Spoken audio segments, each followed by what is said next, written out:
Já sabe como refrescar as suas ideias na nova temporada? Esta primavera faça upgrade à sua lista de podcasts. Fique sempre à frente da história e garanta hoje acesso antecipado aos Podcast Plus do Observador. Agora, com 20€ de desconto. Assine em observador.pt. A dada altura, o público começa a virar-se para nós e a dizer-nos que vocês parece que têm todo o poder, estão despidos, mas o poder está do vosso lado. Adorava estar desse lado e sentir esse poder. Que giro. E foi nesse momento que começámos, foi o clique. Pensámos, claro. Tudo te acontece. É incrível. Claro, que boa ideia. Podíamos experimentar isto.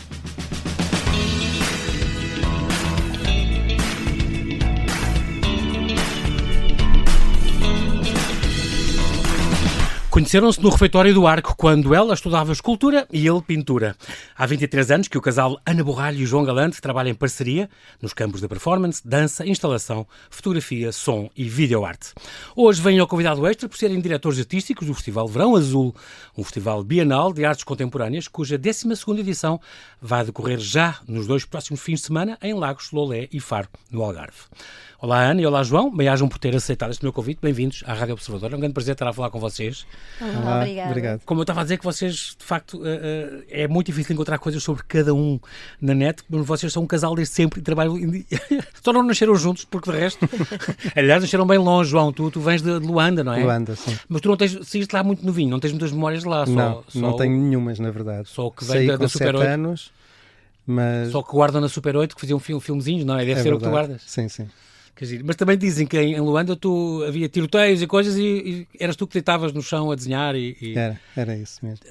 Aliado completamente, estavas a criar ali... Eu acho que na verdade o meu cérebro estava a defender-se. Sim, exatamente, era um escape. Sim, não é? Daí penso eu que daí não ter memórias nenhumas.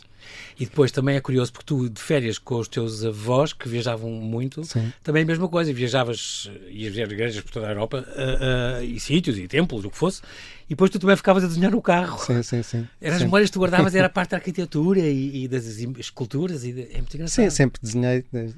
Desde sempre? Desde sempre, sim. E continuo a desenhar, na verdade. Muito bem. A escultura é mais a área da Ana. A Ana nasceu em Lagos, ela sim, o teu festival, aliás, é baseado na tua terra. Sim. Este vosso festival do Verão Azul, por exemplo, que já vai na 12ª edição este ano, é um bocadinho o vosso impulso, porque há poucas coisas É cada vez mais desértico a nível cultural, o sul do sul. O sul do sul, como vocês sim, chamam, quer é dizer, engraçado. está melhor do que quando eu saí de Lagos com 16 anos para estudar aqui em Lisboa, e toda a minha infância e adolescência, pré-adolescência, adolescência, tive acesso a pouca cultura.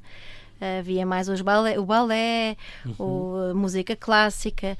E daí também quando vim para Lisboa e depois de ter passado pelo Olho e termos começado a fazer os nossos trabalhos e pelo Arco, decidimos que seria importante fazer a sede da associação ali em Lagos e desenvolver o festival na região. Que depois, portanto, expandiu-se e foi para várias sim, cidades. começou só por Lagos, depois chegamos a ficar em Lagos, Portimão, Lolé e Faro. Neste momento estamos mais em Lagos e Lolé, mas também temos ainda um pezinho em Faro. Este ano, na versão deste ano. Sim. Muito bem. O teu pai é que tinha uma oficina de cantaria, sim, era? Sim, meu pai era. Isso quer dizer que fazia as pedreiras, estátuas? Fazia. Tinha bustos da minha mãe e da minha irmã em casa e no fundo fui para a escultura um bocadinho assim... não empurrada, mas iludida que a escultura de mármore romântica, ainda baseada no Rodin e na Camille Claudel, seria a minha veia, mas cheguei ao Arco e percebi que a escultura já não era só mármore, não era só pedra, havia muita escultura conceptual, mas sim, fui um bocadinho empurrada por esta ideia de ver o meu pai a trabalhar a pedra. Incrível. E porquê que fez o busto do teu meio, tua irmã e o teu não? Olha, não sei. Mas tu também é mais ou menos, é muito mais velha a tua irmã? A minha irmã é mais velha, sim. Okay, e na realidade são esses 2 bustos que eu me lembro lá em casa. Depois ele depois de se reformar, começou a fazer muito mais coisas e temos uma quinta onde ele tem muitos animais e esculturas diversas. Mas o meu, por acaso, não existe. Só em desenho, se calhar, não sei. Olha, e depois, além disso, tu estudaste piano também, tiveste música, e o ténis, e o balé, e a equitação, e tudo mais alguma coisa? Sim, isso em Lagos, não é? Até... Tu em Lagos, quando eras menina, antes de vir para cá. Tive essas atividades todas. Depois, quando vim...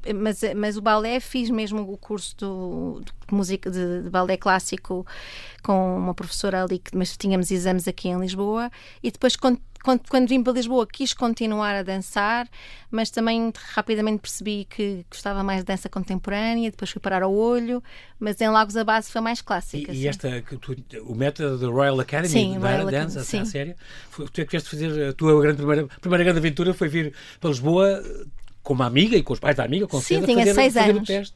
Vim fazer um exame aqui em Lisboa. E vim e por acaso fui fazer esse exame a um estúdio que já não existe, mas que existiu durante muitos anos, que era o Estúdio da Era, ali no Marquês de Pombal. Mas eu não sabia, porque onde depois acabaste de fazer coisas lá. Onde acabei por apresentar trabalhos meus e lembro-me perfeitamente de um espelho gigante que existia na sala.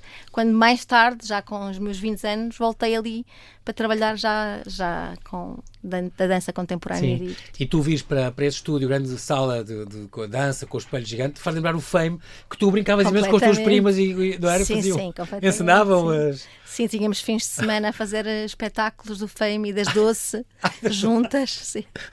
Imagino. Muito bem. E tu, João, é engraçado porque tens a mesma coisa, embora a Ana fosse mais da escultura, por causa do pai, tu era muito a pintura, claro. Portanto, foste para o arco para estudar pintura. Sim. Inicialmente eu estava muito mais interessado na banda desenhada, na verdade. Depois foi à medida... E tinhas muita mão, tinhas de certeza. Sim. Amigos teus que reparavam e diziam, uau, sim, coisas sim, e encomendavam coisas. Sim. E com uma série de amigos fizemos um fanzine de banda desenhada também na escola, mas isso já foi porque na verdade, nós vivíamos em Miratejo, do outro lado do rio, e foi uma professora de desenho que me empurrou, que chamou os meus pais e disse: este menino tem que sair daqui de Miratejo, há uma escola que é a António Arroio, ele tem que ir para lá. E foi a partir daí que eu, indo para a António Arroio, abriu-se um novo mundo. Claro. Um novo mundo para mim, uma nova forma de ver a arte, e a banda desenhada foi se tornando cada vez mais abstrata. Eu fui ficando cada vez mais ligado à pintura, à ideia de que era a pintura e a pintura abstrata. E então depois, sim, fui avançando. É engraçado que tu falas nisso, estou a pensar que se fosse uma António Arroio, uma epifania, aquele mundo cultural que é, dos artistas, todos loucos, mas engraçadíssimos. E tu tiveste várias epifanias ao longo da tua vida. O Nick Cave, por exemplo, a Pina Bausch, tu cruzaste assim com o Hot Club, os teus pais levavam-te a assistir. É curioso isso, porque muitas artes cruzaram-se contigo e tu ias tendo estas descobertas. Sim, eu tive a sorte que os meus pais me foram sempre mostrando coisas novas. Isto já vem até do meu avô, da parte da minha mãe. O meu avô ouvia muita música clássica permanentemente, e eu cresci a ouvir música clássica, depois com o meu pai o jazz, e depois foi o os vinis dos pais. Sim. Adoro isso. Muito bem, depois os encontros à carte, estas coisas que tu tens aqui do xadrez, do skate, é tudo coisas que tu fazias e gostavas muito? Sim. E ténis, tu adoravas? Sim. O ténis, isso é da parte do meu pai também, ele obrigava-nos sempre a fazer um desporto. Sim, mas isso era importante. Sim, claro. Os vossos pais, eu gosto muito dos vossos pais. E depois também há aqui uma história tua que ficaste com os dedos a sangrar uma vez que tiveste uma performance com guitarra elétrica. Com a guitarra elétrica, sim. Foi a primeira vez que peguei numa guitarra elétrica. Quando troquei das cordas da guitarra que eu tocava normal para a guitarra de cordas de aço, também os dedos a sangrar completamente, buracos. E isso aconteceu, tu tiveste que fazer essa performance? Sim, porque eu tinha era uma performance, na minha ideia, uma performance artista, ilumina o mundo, revelando verdades místicas. Exato, é tão incrível, então, incrível este texto. Eu tinha a ideia da performance, nunca tinha tocado guitarra elétrica, nem nenhuma. Ah, não? Era só fingir? Não, estava a tocar, a fazer ruído, na verdade, a fazer bastante ruído, e a improvisar com a guitarra elétrica que um amigo meu me tinha emprestado naquele dia para eu fazer aquela performance. Mal sabia eu saiu-te do pelo, do sangue. Saía do pelo, sim. Sangue, suor e lágrimas mesmo. E depois há outra história extraordinária, não sei se é contigo, se é com a Ana, do padre da catequese que mostrava filmes de terror. Era comigo. Era? Isto é verdade, o padre da catequese, não quer nomes. Mas diz-me, mostrava o Exorcista, vocês viram à tarde? Foi a primeira vez que vi um 13 ou 14 anos. Sério, foi o Exorcista, a primeira vez que vi o Exorcista foi no... Mas era a nossa diversão. Era o momento em que nós íamos todos. Ninguém faltava, porque sabíamos os stores estão fechados, espreitávamos lá para dentro, está lá a máquina. Vai haver filme de terror. Mas não era catequese, era religião e moral. Era religião e moral. Sim. Está bem, claro. Está bem, sim, é diferente. Há também uma peça, esta No Longer Ready Made, da Meg Stewart. A Meg Stewart foi professora de alguém daqui. Tua, foi. Professora, sim, e esta peça foi uma coisa que te impactou profundamente. Sim, foi uma...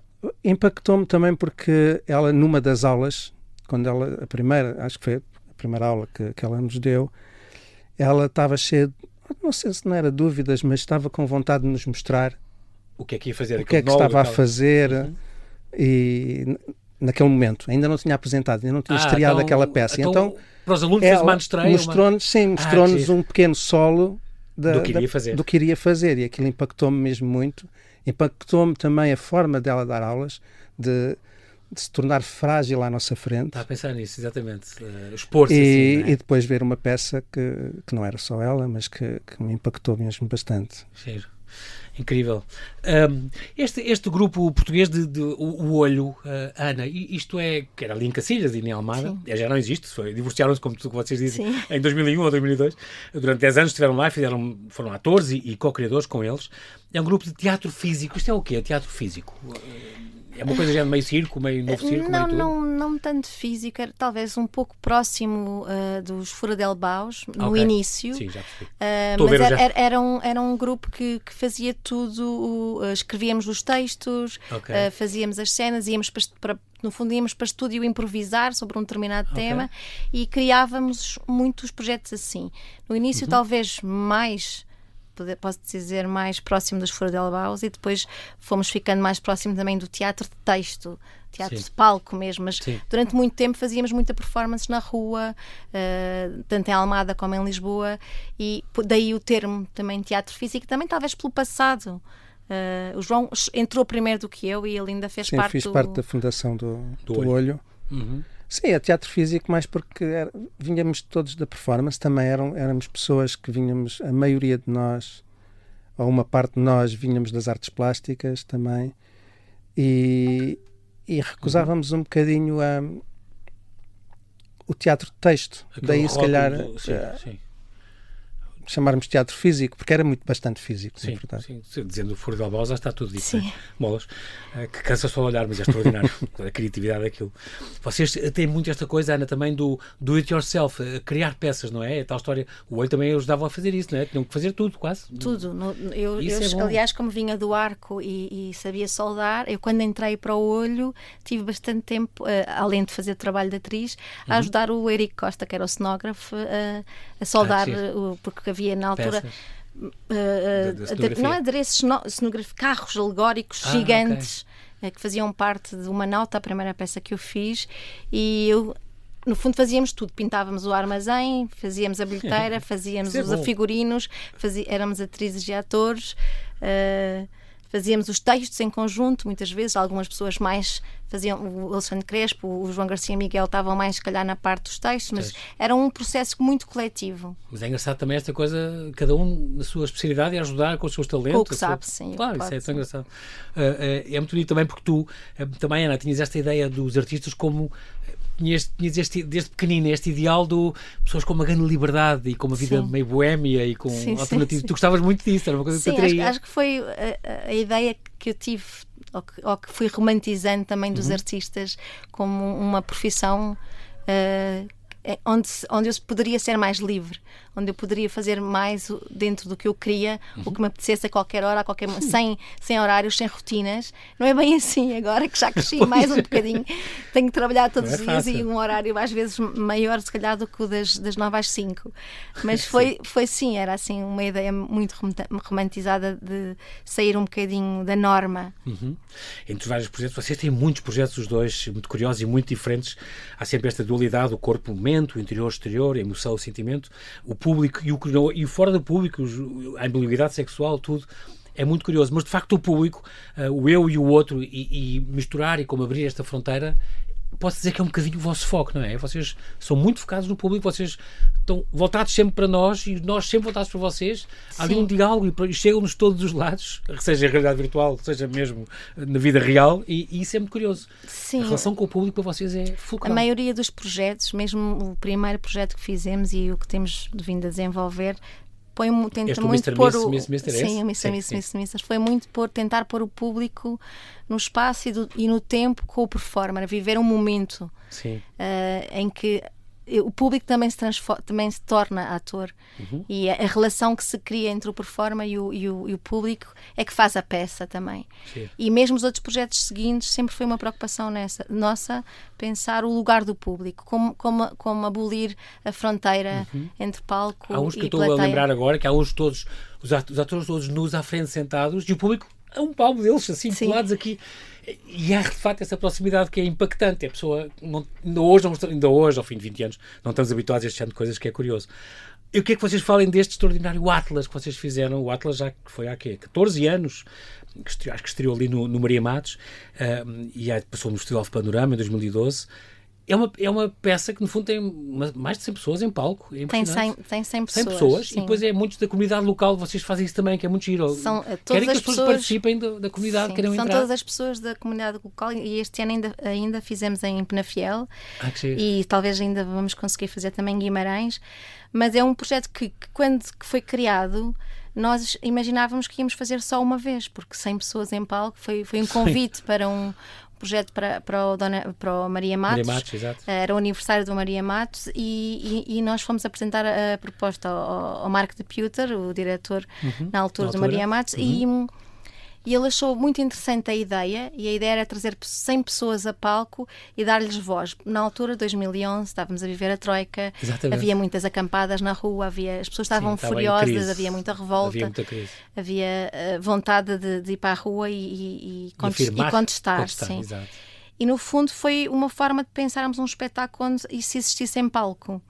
Mas pensamos que fosse uma coisa que acontecia ali, naquele aniversário, e não era difícil fazer uma digressão, mas logo a partir daí convidaram-nos para ir à Finlândia, e até hoje continuamos a fazer, já fizemos mais de 46 cidades, países. E depois no Rio de Janeiro aconteceu uma coisa curiosa com um participante. Sim, o Júnior. O Júnior, é verdade. Que vocês... Em várias cidades temos várias histórias muito tocantes, sim, mas o Júnior era um morador de rua, que uma das participantes que fazia parte, digamos, dos inscritos iniciais, uma marroquina. Nós não tínhamos o Shane ainda, quando começamos a trabalhar na semana dos ensaios, e ela estava na praia, e como a peça fala muito também mapeia muito a comunidade de cada cidade, e nós não tínhamos moradores de rua. Portanto vai variando também conforme a cidade. Sim, varia muito conforme a cidade onde fazemos. Aqui eu lembro que falavam, por exemplo, dos trabalhadores dos museus que acham que a cultura... É muito engraçado isso. E então ela achou que podia convidá-lo, porque ele iria representar os moradores de rua todos do Brasil. E ele veio assistir, depois gostou dos ensaios, e foi muito tocante, porque as pessoas têm uma frase, que são eles que propõem, mas que nós fazemos uma partitura, e a frase deve ser repetida. E ele, no dia do espetáculo, decidiu mudar a frase. Era ele que dizia a primeira frase? Não era a primeira, mas quando entrou, era suposto dizer uma frase que depois o coro repete, e ele de repente começa a dizer que vai contar uma história, e que está muito tocado, muito emocionado por estar ali, porque arranjou uma família, convidaram-no para vir a palco fazer esta peça, e conheceu a Dona Ana e o seu marido. Nós fazemos de rir, sim. O casal aqui presente. E que está muito emocionado e quer agradecer, e foi muito tocante a forma como ele conseguiu dizer a frase dele à mesma, que era uma história sobre traficantes, mas ao mesmo tempo falar daquela família que encontrou ali naquela semana, que é uma semana. Aposto que o João se arrepiou todo também quando ele falou, não? Deve ser arrepiante ouvir isso. Primeiro arrepiamos porque pensamos que ele vai mudar tudo, e depois os outros não vão conseguir repetir. Não, porque nesta peça é assustador quando, por um lado, dá um grande prazer, por outro, é bastante assustador quando percebemos que as pessoas em palco estão a mudar a peça em tempo real, e isso é assustador, porque as outras pessoas têm que repetir aquela frase, e se alguém muda há um elemento ali desconjuntado aquilo tudo. Muito bem, Ana Borralho, João Galante, temos que fazer aqui um pequeno intervalo, já voltamos à conversa, até já.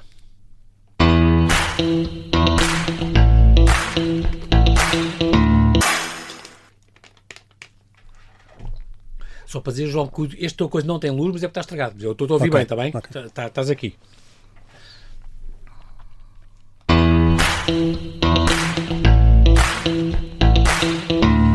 Estamos a conversar com o casal Ana Borralho e João Galante. Eles são diretores artísticos e curadores deste Festival de Artes Contemporâneas Verão Azul, que decorre nos 2 próximos fins de semana em Lagos de Lolé e também Faro, no Algarve.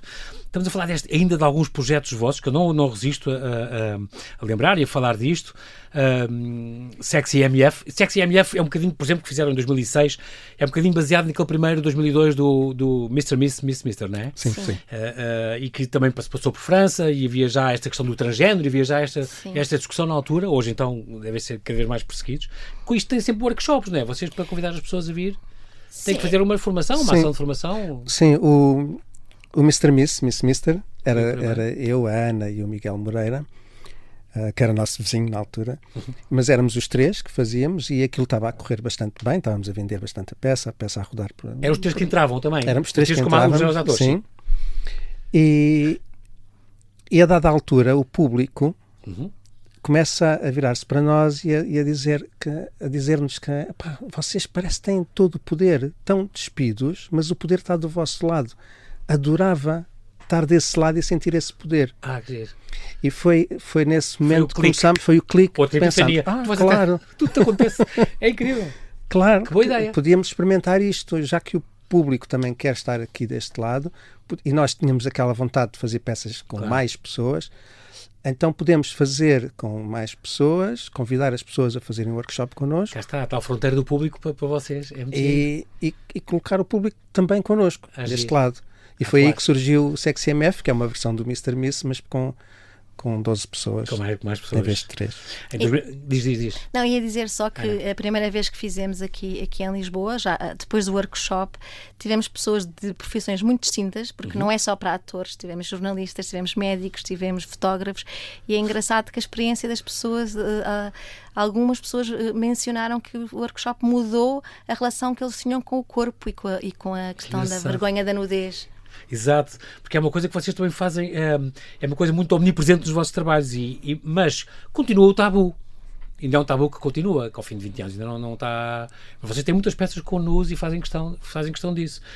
Isto é por uma questão de exercício de liberdade, muitas vezes, no fundo, também querem provocar. É o quê? Fugir da norma?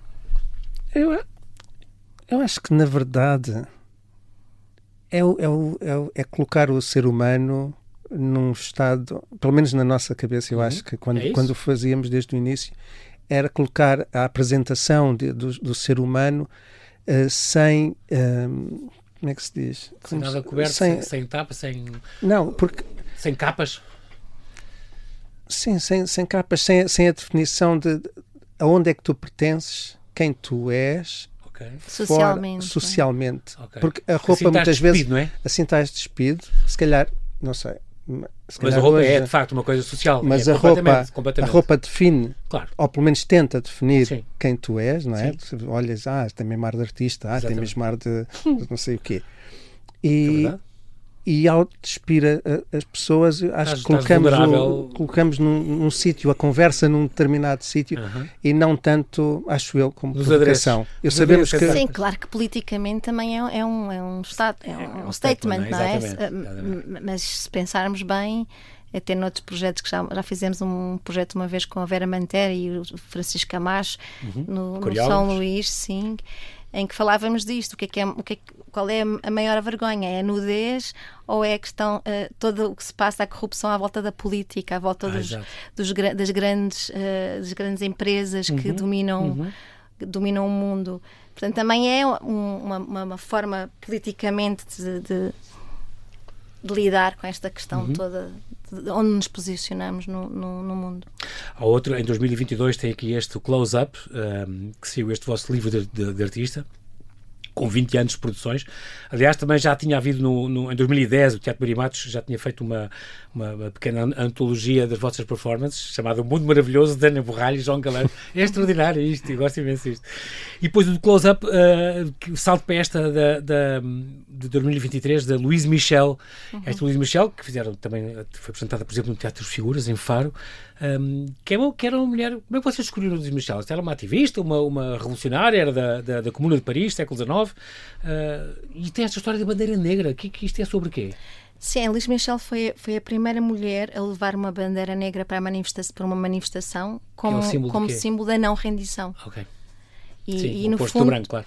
O oposto do branco. E no fundo foi um pouco a figura dela e a luta dela pelos direitos das mulheres, pelos direitos de melhores condições de estudo para as mulheres naquela altura. Ela foi muito importante. Foi enfermeira, foi professora? Ela foi enfermeira, foi pedagoga, foi política, não é? Porque Exato. Ela foi perseguida também, teve que fugir, participou na Comuna de Paris e foi uma figura que nos inspirou para um momento em que estávamos a trabalhar com alunas da Escola Superior de Teatro e Cinema e, no fundo, nós tínhamos que fazer um exercício final e, em conjunto com elas, perguntámos o que é que elas queriam fazer. E tínhamos descoberto um texto do Rodrigo Garcia que também fala muito desta questão da educação e de como não aceitarmos que pensar pela cabeça dos outros. E fomos ter a Luís Michel pela questão da bandeira negra, porque queríamos fazer uma coreografia com bandeiras. Sim. E depois fomos ter a música dos Radiohead, que é o Music for a Film. For a Film. Que fala... Teatro de Como Ser Livre, também era um bocado o que vocês tinham agarrado. Muito curioso. Este tempo agora que nós vivemos, agora com Trump e esta perseguição a tudo que é inclusivo, e já antes, esta cultura woke e de cancelamento, não é algo que vos assusta imenso? Vocês continuam a lutar contra isto?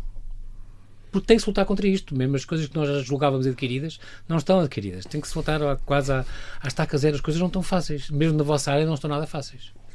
Não estão fáceis, nem mesmo entre nós, eu acho. Acho que faz parte até desta lógica que está a avançar por aqui adentro, não é?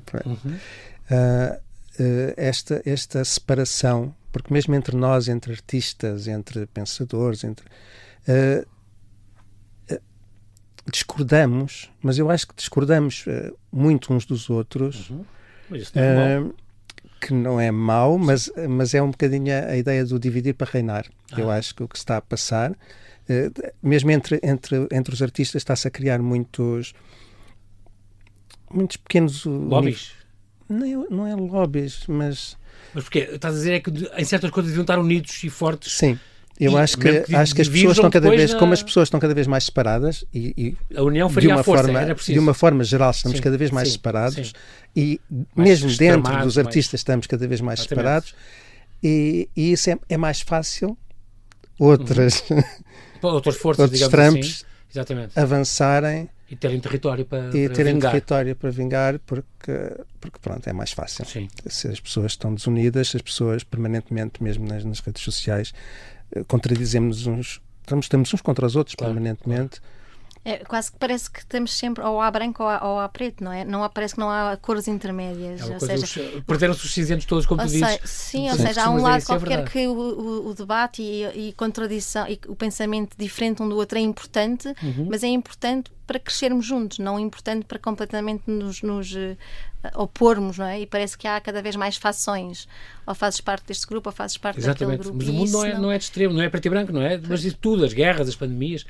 Mas tudo... sim, a nudez, por exemplo, como estávamos a falar ainda há pouco, sempre foi um tabu, mas parece que está a voltar ainda a ser um tabu maior ainda. Ou seja, que parece que vamos ser cancelados cada vez mais se usares nudez, se fizeres isto, se tiver uma criança em palco, se tiver um animal, se tiver... Ou seja, há lutas que são super importantes, mas sem sermos radicais, eu acho. Exatamente, que este extremismo é sempre mau. Como tu dizes, ou são fascistas ou são shanti-shantis. Sim, super. Eu adorei isto. Ou é shanti-shanti, ou então é fascista. Não há aqui intermédios. Parece que não há intermédios. Mas é incrível. E estamos a cair muito nisso. E o diálogo torna-se muito complicado, assim. Quando não há abertura para ouvirmos o outro. Isso é muito importante, a escuta até ativa. Porque parece... É verdade. De vez em quando, parece que as opiniões estão... neste momento, parece que estão intimamente ligadas a uma facção política. Exatamente. E parece que, ao estar ligado a uma facção política, não me permite pensar de que se calhar há uma parte do meu pensamento que pertence a outra facção política. Não podes. E que as coisas se cruzam, deveriam cruzar muito mais, e neste momento não é permitido. Pois é. Tipo, se eu cancelado, sou contra o Trump, então tenho que pensar de uma determinada Exatamente. maneira. E etc. Exatamente. Incrível. Muito de facto, não é? E lutar contra a censura é sempre preciso. Sempre. Achávamos que estava uma coisa mais ou menos resolvida há uns anos. Não está. E pelos vistos, esta urgência de sermos críticos. É muito importante que vocês falam nisso. As palavras são vossas. De facto, e por isso a arte, e por isso os vossos festivais, os vossos projetos que são tantos e tão bons, tão diferentes, de facto são socialmente empenhados. Vocês fazem questão que sejam. A arte pode de facto salvar. Nós queremos acreditar que sim. Nós queremos acreditar que sim. Não podem perder essa esperança.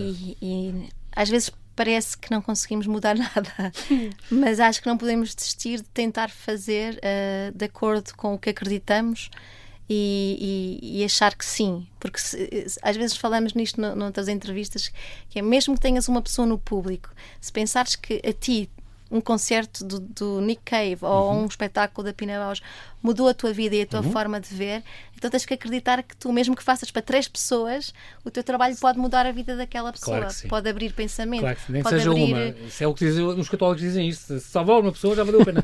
E o festival é um pouco A isso. importância de uma pessoa.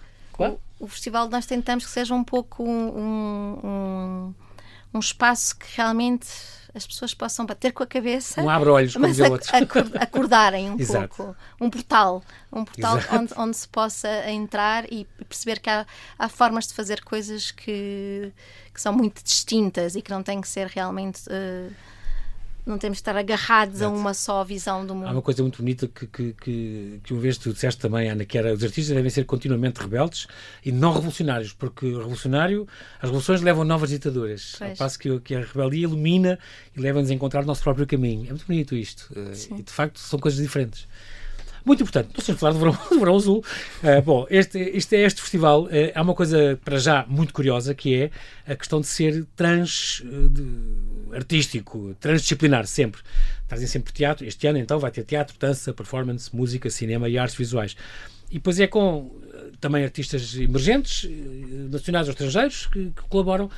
Essa abertura e essa vastidão de propostas faz-te, quanto a mim, a riqueza deste festival, porque de facto é muito diferente, tem propostas muito, muito diferentes. Sim. E fazem questão sempre. Sim, nós tentamos sempre trazer tanto jovens artistas que estão a começar ou que são mesmo muito emergentes ainda, com nomes mais sonantes ou nomes de pessoas que já estão mais afirmadas, e misturando as áreas todas da performance, dança, música, vídeo, artes plásticas, cinema. E isso também tem a ver com, por um lado, nós viajamos muito com os nossos projetos e vemos coisas, mas ao mesmo tempo ficamos também fechados às vezes um bocadinho na nossa área. Então nós convidamos também o Daniel Matos, que é um jovem coreógrafo também de Lagos, que é uma pessoa mais jovem e que também nos trouxe, desde a última edição, uma forma de ver e de procurar artistas que se calhar sozinhos nós não iríamos lá ter. E eu acho que isso também é a riqueza desta programação, já da última edição e desta, que é uma programação pensada a 3 cabeças, com gostos distintos, mas ao mesmo tempo como se estivéssemos a conversar entre amigos e a comer cerejas, como dizia o Agostinho da Silva. É fácil conseguir uma programação a 3, neste sentido. É uma boa ajuda também, porque alguém que não é da estrutura, mas que vos traz este input. Sim. E vê muitas coisas, é uma pessoa que tem uma energia. Não tem filhos, nós já temos filhos, temos uns horários a Ásia, não é a Ásia? A Ásia mas que esperam mais 4 filhos? Não. Toda a gente é por dar isto. Ficamos por aqui. E ela é novinha? Não, a Ásia já tem 18 anos. Está bem, pronto. Mas acompanhamos os festivais todos. O Noah já tem 15. O Noah já tem 15. Olha, e ajudam-vos também com estas programações nos festivais? Sim, colaboram? No último espetáculo da Luís Michel que estivemos a falar, a Ásia estava em palco a tocar piano, a música dos Radiohead, uma versão da música. E o Noah fez uma animação, que era o início do espetáculo, uma pequena animação que fazia parte da peça. De animação mesmo, desenho de fazia? Sim. Que giro. Mas mesmo quando estamos indecisos, mesmo durante a programação, os processos, etc., eles fazem sempre parte do processo. Do processo. Muito bem, em 2018, a primeira edição foi em fevereiro de 2011, em 2018 passou a ser bienal este festival.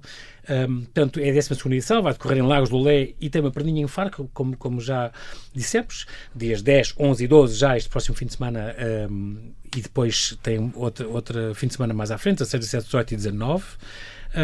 Vocês procuram também sempre sítios muito, muito curiosos nas várias cidades, porque também o antigo armazém do Carnaval em Lolé, ou a Solar da Música Nova, ou a Galeria Alfaia, por exemplo. Teatro das Figuras em Faro é mais óbvio, mas, por exemplo, o Teatro Experimental de Lagos, ou o LAC, o Laboratório de Atividades Criativas, o Armazém Regimental, é muito curioso, porque são sítios onde às vezes não passa coisas destas festivais, ou não?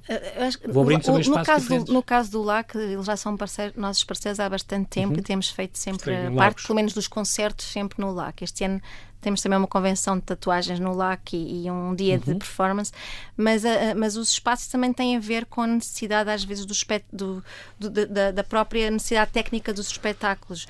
Este ano temos várias coisas que são dentro dos auditórios, seja o Cineteatro Loltano, o Teatro das Figuras ou o Centro Cultural de Lagos, mas há projetos que pediam espaços mais informais, como o espetáculo do Samir que vamos apresentar no Teatro Extremo, que precisava de uma sala no Teatro Tel, no Teatro Experimental de Lagos, queria dizer Experimental de Lagos desse Extremo. Sim. Teatro Experimental de Lagos, o Samir precisava de um espaço quase como uma sala de estar. Ou o espetáculo do Bidó e da Inês em Lolé, que vai ser numa piscina municipal, porque é um concerto dentro de água. O público é convidado a vir com o seu fato de banho e a touca e mergulhar para ouvir este concerto de música. E então também a procura dos espaços, ou o antigo armazém do Carnaval, que também tem a ver com isto. O espetáculo da Despina é um espetáculo que ela criou na Grécia para ser feito numa espécie de túnel. É um sítio onde supostamente uma geração jovem se encontra para fazer grafites ou música pop, veio do meio urbano, e o armazém era o espaço mais indicado e não dentro de um auditório. Sim. Portanto, também é a programação que nos obriga a procurar espaços mais alternativos. Antes de dizer que as pessoas podem ver neste site festivalverãoazul.com ou no vosso Instagram, festival_verãoazul, tudo bem. Vocês têm só este pormenor. Há um projeto qualquer que vocês vão ter em Nova Iorque? Isso existe? Ou inventei? Vocês não vão passar por Nova Iorque em breve? Não há nada, já não. Para já não. Agora, nós temos 1 ou 2 minutos. Gostaríamos. Pois, mas não agora, se calhar daqui a um tempo, quando esperamos já não tiver. Exato, agora não apetece. Estes 2 minutinhos, destaquem-me aqui desta programação, portanto, desde esta quinta-feira, 10 de abril, com a inauguração ali em Lolé, e começa com o filme, não é? O Queendom. No Cineteatro Loltano, até ao dia 19, destaquem mais, já ouvimos falar 2 ou 3, o Filipe Samato também vai passar por lá, nos concertos de Gema Analógica, por exemplo, no Centro Cultural de Lagos. O que é que me podes destacar assim mais, que seja para as pessoas absolutamente não perderem? É tudo importante, mas sim, tudo isso, digam lá. Tudo importante, mas assim, de repente, eu diria Candela Capitã, Solas. Que vai ser em que dia, hein? Que vai ser no dia 16 de abril, no Teatro das Figuras. No Teatro das Figuras, okay. Que vai ser a sua estreia em Portugal. Pela primeira vez, sim. O Rafael Toral, com este novo álbum Spectral Evolution, que vai ser no Cineteatro Loltano no dia 11 de abril. E que é um concerto a 2, porque a primeira parte é o Panos Alexandris, que é um artista grego, e a seguir o Rafael. Mas é mesmo difícil. É engraçado que nesta sexta-feira vai haver há 2 sessões de performance, depois há 2 sessões de concertos. Sim, temos o Gustavo Sumta também, com duas performances no antigo armazém do Carnaval. O Down to Under da Despina Senida Crezia, também da Grécia, é no sábado às 21 neste armazém também, seguida de um concerto dos Not Binary Codes. Isto tudo em Lolé ainda. Depois em Lagos, para além do Filipe Tambado, no dia 17, temos novamente os Not Binary Code na LAC, que é com o mesmo concerto, que repete. Temos a inauguração de uma exposição da Oana. Esta Salárias, não é? Da Salárias é em Faro, em Lolé, nas minas de Salgema, sim. E estas que eu estava a falar da Oana e do João Catarino é em Lagos, no Armazém Regimental, e fica até dia 19.